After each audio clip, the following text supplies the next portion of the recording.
Welcome to the Healing Center Conversations podcast, where we create space for conversations that heal. I'm your host, Dr. Byron McClure, a nationally certified school psychologist. I, along with our special guests, will give you insight to promote collective healing by putting people first. Through weekly conversations with educators, psychologists, and healers, we'll discuss ways to heal, thrive, and live your best life. This is the Healing Center Conversations podcast.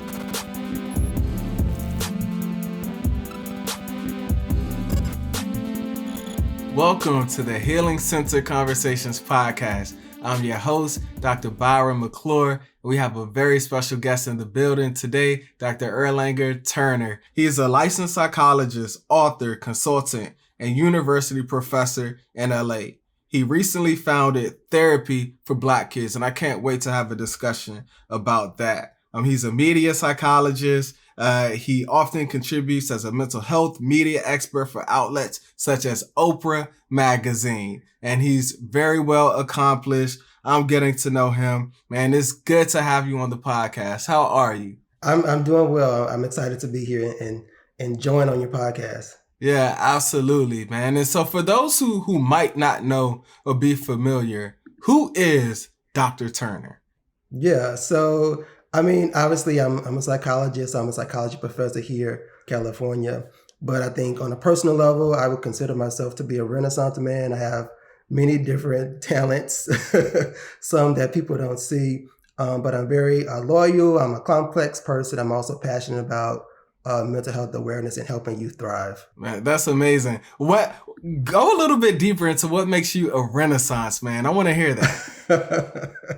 There's a lot of things. So I think, I have this artistic side to me that some people don't see. I grew up in the band, and so I played a musical instrument. I'm not as great as I used to be with playing. I played the trumpet, but I also I write poetry. There's a little bit of dancing, from time to time in terms of my self-care. I also like to run. So I've been doing half marathons for a couple of years now. So there's a lot of things that I do. And some of this, obviously, I share for people that are connected with me on social media. Yeah, and we're going to get into the dancing a little bit and TikTok a little bit later, but we'll save that for a little bit later in the episode. Now, I want to jump right into it because you are the founder of Therapy for Black Kids, which is sensational. Can you share a little bit about what was the inspiration behind this platform? And just tell us a little bit about it. Yeah, absolutely. So I founded Therapy for Black Kids formally last year in 2021, but the idea came to me during the pandemic.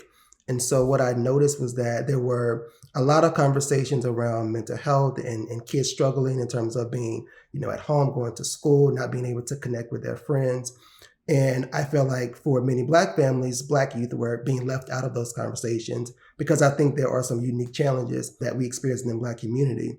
And so I came up with this idea to create Therapy for Black Kids as a way to help Black families raise healthy kids in the 21st century. And so we do a variety of things, primarily engage in hosting events around mental health literacy and awareness. So we've had things around suicide awareness in the Black community, autism, and we also have some mental health tech support where we help families find therapists. And so people email us and reach out to us about, therapy services, which is great because we know that that's a need. So I try to help them locate someone in their community. And then our website, provides additional resources, and in our Instagram page, we also provide some parenting tools and tips. Now, one of the things that we hear a lot is there's a stigma in the Black community when it comes to mental health. And I know when I first started in graduate school, one of the reasons why I wanted to get in was to break this stigma around mental health in the Black community. And I think with, a number of celebrities such as Charlamagne the God, a number of others are really bringing a lot of attention and light to mental illness within our community and wellness for that matter. But from your perspective, why is it important to break this stigma in the Black community? Yeah, I think we've definitely seen a lot of things change given celebrities that are talking about this. I think for me, one of the reasons I got into this field is because we know that mental health impacts a lot of communities. And so about, 3 and 4 people will have some challenges related to mental health. But oftentimes we know that in the Black community, there's a underservice that occurs and that their needs are not met. And part of that is due to stigma. I also think that part of it is due to a lack of diversity in the field, and that when they are able to connect with someone who is also Black African American, and they sort of have that personal connection, that they're more likely to have an interest in therapy too. So I think it's sort of a twofold in terms of like the stigma does still exist and remain, but we also know that there's disparities due to lack of providers. Right. And one of the things that you mentioned is that your platform, you help families find therapists. And can you talk a little bit about how parents can find a good therapist for their child? Yeah, I mean, I think there are a lot of directories that exist out there, and obviously people can, go on the internet and search for providers. But I think you also need to consider like making a phone call or even just meeting that person one-on-one to like have a candid conversation just to learn more about their approaches to therapy and how they work with families. Because in my own experience, I've learned that when I sort of meet some Black families that have had maybe not the best experiences with therapists in the past, is that they're like fully disconnected from the therapy process. They don't know what's going on with the kids and what they're working on in terms of goals. And so I think being able to like meet with the therapist to ask those like questions, like what is your approach, to therapy? What's your policy around like sharing things with me that you're working on or discussing with my kid? Do you understand or have you had experiences working with Black families? I think it's a really important question to ask. And so those can be some ways that help you make that decision about, is this the best person to sort of help me for my family, as opposed to just sort of working with someone just because they may be in proximity to your community. Yeah. Now, Earl, can you clarify for our listeners? Because, and I think you posted about this, but for people who might be looking for you, because you are a licensed psychologist, are you providing therapy, or are you more the connector piece here, connecting families with therapists? Right. Yeah, no, that's a great question. So I am currently not providing therapy. And so one of my challenges is I am very busy doing a lot of different things. I teach full time in a PsyD program here in California. And so I don't really have the time to take on clients right now. I'm in the process, and I sort of err on the side of caution of even like putting this out there into the universe, because I already get a lot of requests to sort of work with me, but there may be some things coming in store in 2022. So for people that are interested, just stay connected on social media and look at my website for more information about that. Stay tuned. You heard it here first. Some big things coming for 2022. And speaking of your website, you talk a lot about resiliency and protective factors. What does resiliency mean to you, especially in your work, and really as it relates to Black families in particular? Absolutely. I think we talk a lot about resilience. So obviously, like it's a word that we use to understand how people continue to maintain themselves emotionally and mentally and physically in the midst of challenges that they may be dealing with. And so I think for the work that I do, really understanding sort of the importance of like resiliency just doesn't happen naturally. I think there's this sort of myth or whatever about the fact that, especially with kids, that they can be resilient and recover from situations.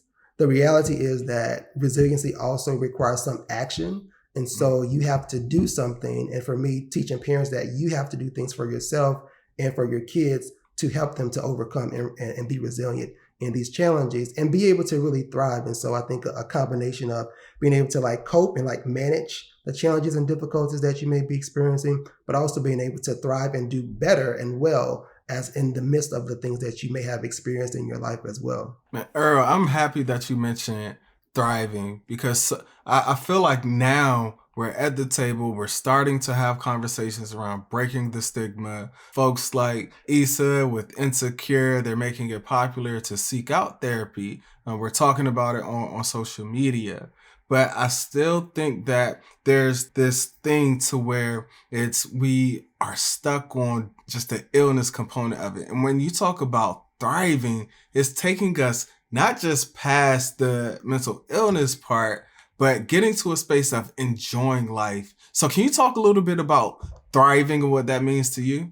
Yeah. So, I mean, I think, this idea about, particularly, I think when it comes to like therapy, the assumption is that you have to be like severely struggling or have a label or mental illness to be able to like seek that help and support. And so for me, this idea about thriving is about how do we get the tools that we need to cope with life so that we can reduce the likelihood that we have these sort of more stringent or problematic concerns or difficulties for us. And so I want people to realize that you can sort of navigate things and things are not going to be perfect. So like, obviously we've all been going through the pandemic, myself included. And there are days where you may struggle, but what can you do to also like make the best of that day? And so this, for me, like self-care, like what are your routines that you can integrate throughout your day and week that are sort of helping you to continue to thrive? And so for me, I think my ability to like stay active with like some physical activity, walking,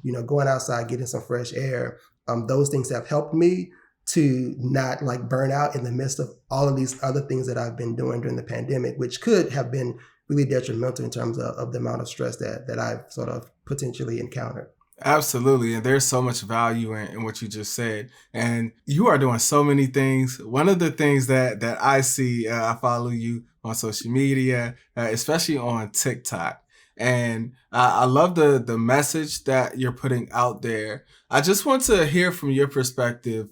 Do you think it's beneficial or even effective for therapists and mental health providers to be providing literacy and understanding and education on social media? And talk a little bit about that. Absolutely. So I got into doing this like media psychology work during my postdoc years after I finished with my PhD and was getting, my hours for licensure. And I was very intentional about having a presence on social media because I knew that that's a space where a lot of families are, especially I think, black people. And so we just published a book chapter last year that came out around social media and how it can be beneficial. And one of the things that we sort of discuss is just the data in terms of the percentage of people who use social media right now. And that if we look at African Americans or the Black community, they tend to be the largest group that are using social media to access information. And so I think it's a really helpful way for us as psychologists and mental health providers to talk about these different types of challenges that people can experience, to offer some tools, but also raise awareness about when is it appropriate for you to be able to reach out to get some support from someone who is licensed. Man, and so really, to me, that sounds like accessibility, right? Like you're making this information and knowledge accessible in the way how people consume information, that sounds amazing to me. Absolutely. Yeah. I think we have to make sure that we like translate all of this stuff that we learn in our books and through science to the public because they're not going to read these journals that we published in. Man, that's a fact. And speaking about books and publishing, you have a new book. I think I see it behind you, Mental Health Among African Americans, Innovations in Research and Practice. Break this down for us. Yeah, so the book actually came about several years ago when I started to do some workshops and trainings for therapists and psychologists and even psychiatrists that were interested in working with diverse communities. And so I was doing these workshops across the country to help clinicians understand what are some things to consider when working with Black individuals. And so the idea came to me, I'm doing these workshops, I can reach a limited amount of audiences in that way. And so why not, put it into a book where it can have a larger outreach potentially to provide some tools and information and almost like a quick guide for clinicians to understand, one, what are some of the challenges that we sort of know in terms of working with Black individuals and Black families, but also how can we integrate, culture and cultural competency and thinking about other sort of cultural resources like spirituality, why those things may be important to the work that we do in terms of increasing engagement. And so that's sort of the idea behind the book and how it can be useful. Awesome. Now, this is a question, it wasn't on the script, but I'm interested to hear your perspective. This is the Healing Center Conversations podcast. What does healing mean to you?